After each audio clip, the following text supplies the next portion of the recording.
देखिए क्लास 6 की प्रश्नावली 3.7 का प्रश्न संख्या 11। निम्नलिखित संख्याओं का लसाअ ज्ञात कीजिए जिनमें एक संख्या दूसरी संख्या का एक गुणनखंड है। तो हमको पहले तो क्या करना है और आगे प्राप्त परिणामों में आप क्या देखते हैं।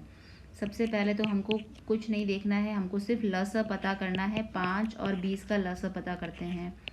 जैसे 5 तो है तो 5 का तो क्या होगा, 5 एकम 5। तो 5 को तो हम कैसे लिख सकते हैं, 5 गुणा 1।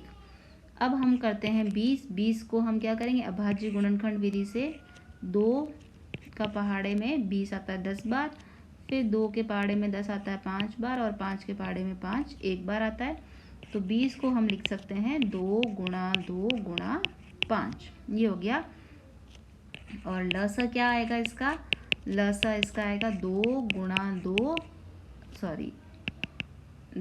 2 दो बार आया है, और 5 दोनों में एक बार आ रखा है तो 1 आ गया। तो 2 दूनी 4, 4 पंजे 20। इसका लसाअ कितना आ गया, 20। जो हमको दिया है 5 प्रश्न में, 5 और 20 में से 20 जो है इसका क्या आया, लसाअ आया।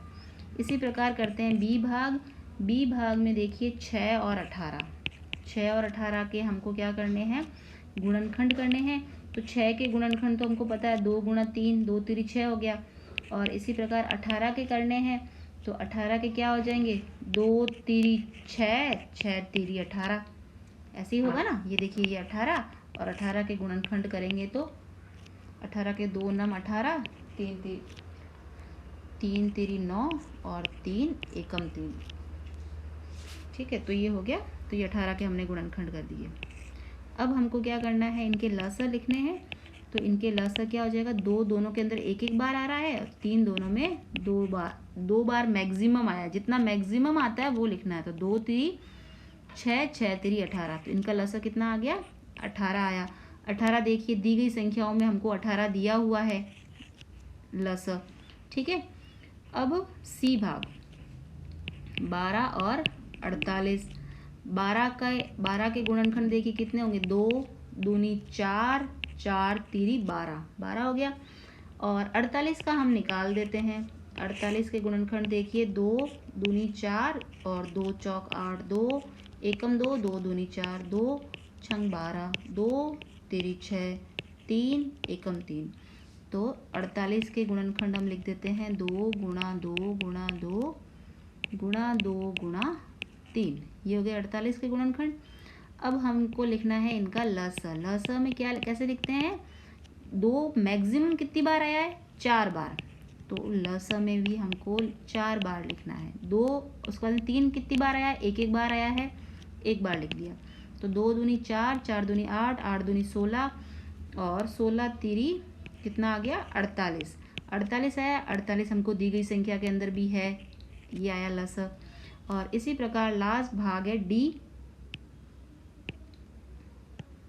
डी भाग। देखिए डी भाग है 9 और 45। 9 को हम गुणनखंडों के रूप में लिख सकते हैं 3 गुणा 3, और 45 को हम गुणनखंडों के रूप में लिख सकते हैं 3 गुणा 3, 3 तिरी 9, 9 पंजे 45। ये हो गया। अब इनका लसाअ क्या होगा बेटा, लसाअ देखिए 3 मैक्सिमम 2 बार ही आया है, तो ये 2 बार तो लिख दिया 3, और 5 एक बार आया हुआ यहाँ पे है नहीं, तो एक बार क्या यहाँ पे हमने लिख दिया। 3 तिरी 9, 9 पंजे 45। इनका लसाअ कितना आया, 45 हमको प्रश्न में दिया भी है।